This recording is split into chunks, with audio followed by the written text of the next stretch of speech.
পাশের রুমে torture sell ছিল ওদের রিমাইন্ডে, তখন যাকে মারতেছে ওগুলো সাউন্ড শোনায় আমাদেরকে, সমানে চিৎকার করতেছে।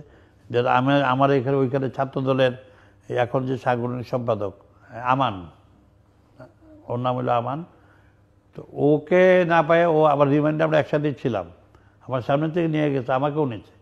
তো ওকে যে মারতেছে ঝুলায়া, ওর আঙ্গুলের নখ উঠে ফেলছে।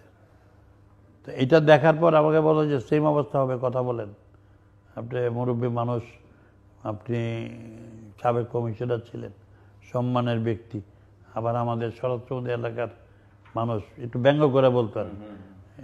সব কিছু মিলে শোনা যায় যে আর পরে হইলো নাইলে আপনি বেরোয় আপনি নির্বাচন করবেন, দামি প্রার্থী হবেন, ফেল করবেন, বিনিময়ে টাকা পাবেন, কোনটা? নাইলে কিন্তু আমানের মতো অবস্থা হবে। তখন আমি বলছি, দেখেন এই জোর করা যায় এইভাবে পারবে না, আমি তো ওনার প্রতিদ্বন্দ্বী না, আমরা তো নির্বাচনই করবো না।